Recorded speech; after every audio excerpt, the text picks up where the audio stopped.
Um, everything else. When you say you try to be yourself, like is it something that you actually try to be yourself? Because like and I know that this is a thing, right? And I'm trying to understand because I've always just been, you know what I mean? Like I've never had, Yeah. you know what I mean? Like this, like help me understand that. Like, what do you mean you try to be yourself? Um, I have a very I feel like people tend to um misinterpret me. Mm-hmm.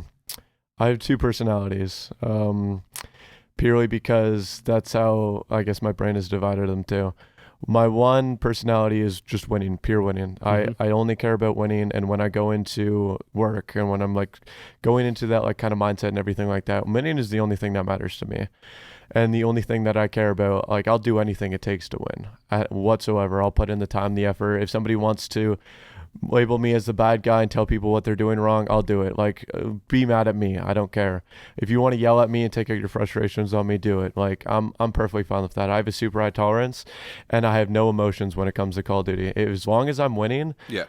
I don't care. Like, because winning is giving me so much. Like I said, like 10 to 15 minutes ago, it's helped me like be happy. It's helped me do so much in my life that like I can do so much with like the money and stuff like that to help me like in my everyday life.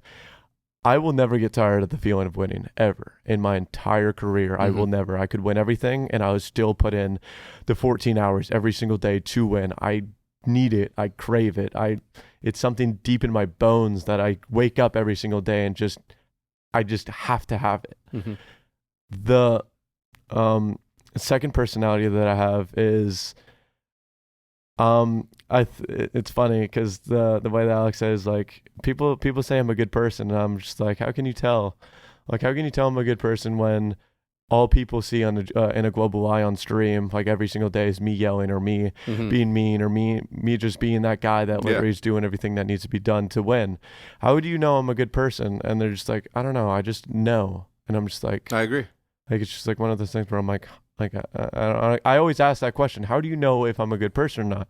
It always like I think it boils down to track record and just the ability to read people. Like in my career, whether it was in mortgages or whatever, like I've always been really good judge of character. And at times I've misjudged somebody, sure, but more, I don't know. I think that I have a pretty good track record in identifying who's a shitbag and who isn't. You know what I mean? yeah. And you've never struck me as that, even before we teamed together. Through your interviews, through the way you spoke, through the way you carried yourself.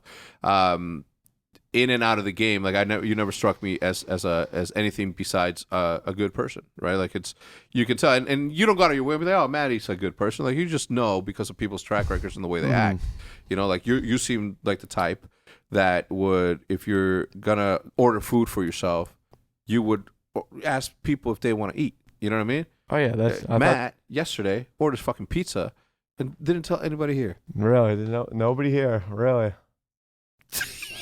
I mean, yeah, I mean, that's just kind of like a staple. Like if you're ordering food, you gotta ask to make sure that if people I've want. tried to tell them. It's just always the thing. But the second is like second personality. I'm very introverted. I'm very um not antisocial. You're an empath. I like socializing with people and I like actually talking to people and getting to know people. Yeah. It's the reason why I actually like streaming so much is because I get to meet new people and get to talk with them, get to see reoccurring Without faces. having their energy just Yeah, sort of been thrown at you and messing with your own energy. yeah, like that. I literally I tell. only know about empaths because Judith is an introvert as well, Mm, and she reads a lot of empaths and shit. Like, I don't know. She says that I could be classified as a narcissist, and I'm saying I'm not a narcissist. I just like to see myself exist. I You mean, know what I mean? yeah, narcissist just seems like such a bad word to say. No, Like it's when you not though. It's not. I mean, I thought so too. But then once she kinda explained explained it. everything to me, I was like, oh, yeah, I'm a narcissist. I'm kidding. Anyway, sorry. Go ahead. I'm a very introverted person. A lot of the times, even with my friends and family, I Hmm. think it's a big thing that I do like frequently. Is I don't, or I always feel like people are always going to get annoyed with me or get sick of me or get, um, yeah, just kind of like fed up with me Yeah. because of, that other personality that I have. So I try to like, I get scared and I try to like just self isolate myself because I think they're going to be mad at me at all times or just have a bet or just be like, just be mad at me because of Yeah. like all the stuff that I did prior. So I just kind of keep to myself and try to be introverted. I don't want to do that. Yeah, I of don't course want to do not. that Yeah. whatsoever. Like, I like talking to people and I get like getting to know people. It's a really big thing in my life. Like I'm very bad at talking to people, like a lot. Hmm. That's what's streaming and that's what like you yourself like has helped out like a lot, like to try to get me out of my shell Yeah. because it was just very hard for me because yeah, just like growing up with like that kind of environment, like you kind of just like when a kind of depression takes over you kind of just isolate yourself 24/7. You don't want to talk to anyone. You don't even want to do anything most of the time. There's months on end most of the time when I was back in my apartment in Pickering where I would sit in dark rooms and just stare at a wall for hours just for no reason. Explain that. Like you're in a room. You don't have a TV in there, or No, it's just be dark. Literally, they would just be in like I would have two different rooms. Like one so my like a meditative room, or no, it was just where I slept. I would have one room where I sleep and one where I would play, and like I would just go in that room and I would just fall asleep. And I would like when I woke up, I would kind of just sit there and just kind of just I would just think oh what? anything, anything and everything. Like my brain has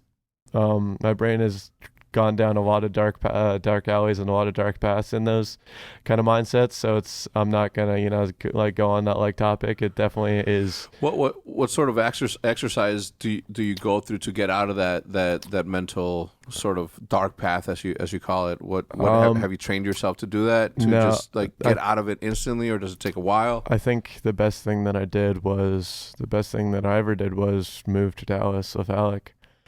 Once I got around here and got out of that like that hellhole, like that literally like it felt like I was trapped. Like it Mhm. literally felt like I couldn't breathe most of the time. I felt like when I was there in Pickering, I was dealing with everybody's problems. Anybody like they would just dump their problems on me. It was like, all right, well, like let's see what Pierce can deal with today. Like let's see like what problems like I had to deal with. Like it was like, oh,